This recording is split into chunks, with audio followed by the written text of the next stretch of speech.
आता आपण करतोय तो आहे अरवीचा खाकरा. त्यासाठी लागणारे हे मिश्रण आपण व्यवस्थित मळून घेतलेलं आहे आणि याला हळदीमुळे पिवळा रंग आलेला आहे. तीळ सुद्धा दिसत आहेत, कोथिंबीर दिसते, ओवा आहे, सगळं आहे. आता काय करायचं पुढे? आता आपण त्याच्या पाऱ्या लाटून घेऊया. बरं ठीक आहे, घ्या मला लाटून. या लाटताना आपण मैद्यावरती लाटायचे म्हणजे चिकटणार नाही आणि मैद्यामुळे क्रिस्पीनेस येईल. बरोबर. हो हो, जो आपल्याला खाकऱ्याला हवाच आहे. बरोबर आहे.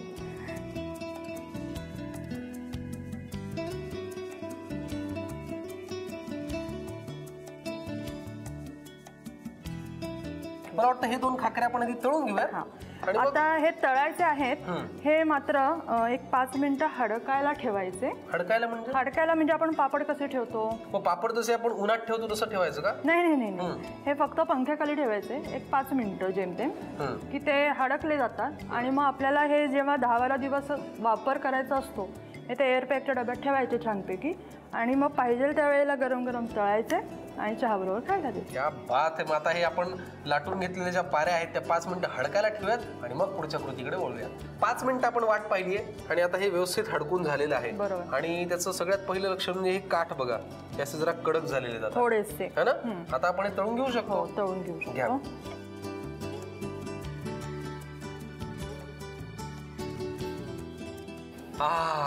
क्या बात आहे, काय उत्तम फुगले बघा ते. आणि असं पापडासारखं छान वर आले.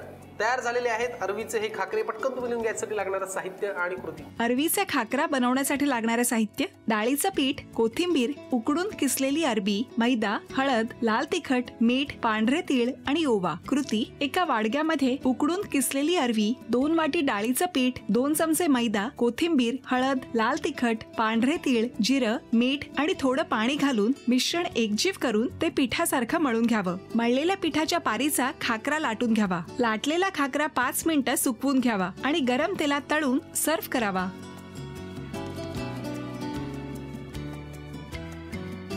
पहिला पदार्थ आपला करून झालेला आहे. आता कल्याणी ताई आपल्यासाठी दुसरा पदार्थ करतायत. करणार आहात ना? हो. काय याचं नाव आहे? चवळीचे मोमोज. चवळीचे मोमोज. मोमोज हा पदार्थ मी हल्ली म्हणजे अशात माझ्या खाण्यात खूप आला, पण चवळीचे मोमोज मी कधी खाल्ले नव्हते. हा पदार्थ कोणी शिकवला तुम्हाला? हा माझाच इनोव्हेटिव्ह आहे. बरं. आणि माझ्या मैत्रिणींनी डो कसा बनवायचा आणि त्याचे मोमोज कसे करायचे हे शिकवले. वा. पण मग त्याच्यात आपण स्वतःचं इनोव्हेटिव्ह काय करायचं ते सुचलं मला, की आपल्याला पावसाळ्यात ज्या भाज्या येतात ज्या खाल्ल्या जात नाहीत, पालेभाज्या मुलांकडनं अजिबात खाल्ल्या जात नाहीत कारण त्या नको असतात त्यांना. मग त्यांना मोमोज आवडतात, त्यांना नूडल्स आवडतात. मग म्हटलं मोमोजमध्ये आपण चवळीची भाजी करून ती सारण घातली तर त्यांना पोटात जाईल त्यांच्या. क्या बात है. फॅशन की फॅशन और हेल्थ का हेल्थ दोनों का ख्याल रखेंगे, है ना? नक्की. साहित्य आधी पाहूयात मग कृती करूयात. हे मी मैद्याचा डो बनवलेला आहे. चवळीची पालेभाजी आहे, टोमॅटो आहे, लाल मिरची आहे सुक्या, कॉर्न उकडून घेतलेले, चीज किसून घेतलंय, हिरवी मिरची, आलं लसूण पेस्ट, नुसते लसूण आहेत चॉप केलेले, तीळ आणि मीठ. चवळीचे मोमोज. आता चवळी म्हटल्यानंतर बऱ्याच जणांना वेगळी डोळ्यासमोर येऊ शकते.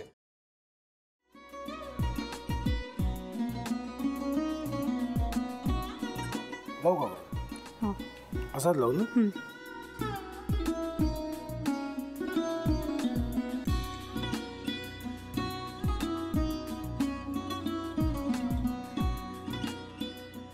आता काय करायचंय? आता आपण ड्राय स्टफिंग दुसरं काय करणार आपण त्यात? आपण ह्याच्यात मेयोनीज न टाकता बाकीचे सगळे साहित्य टाकायचे. अच्छा, हे सगळं. ऋतू, माझा तर विश्वासच बसत नाहीये. म्हणजे अगं बहिणी आमचं लग्न व्हावं म्हणून किती प्रयत्न करत होती आणि ते सगळं करताना की शिवच्या आम्हाला माहिती पुरवते. नाही, मला नाही वाटत. गौरी खूप चांगली आहेस गं, म्हणून तुला सगळं जगत चांगलं दिसतं. पण शिव उगाच बोलला असेल का? त्याच्यावर विश्वास नाहीये का तुझा? शिववर पूर्ण विश्वास आहे मी माझा. पण तो आता हे जे काही करतोय ना, म्हणजे निशा बहिणी समोर त्या राधिका सोबत फिरण्याचं नाटक वगैरे, ते त्याचा काही उपयोग होणार नाहीये. अगं असं कसं म्हणतो?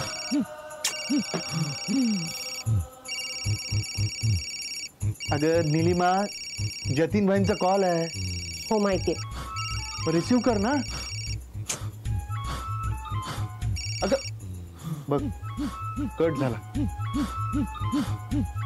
आता तू रिसीव्ह केला नाहीस म्हणून ते मला करतील. अब पुन्हा आला बघ.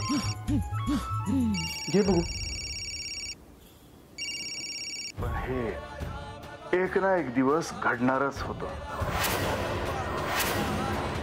आता मला कळलं तुम्ही 2 दिवस झाले काय सांगत होता ते.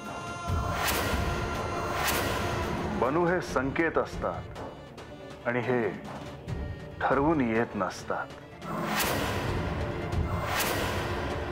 मी बाहेर तुमची वाट बघते.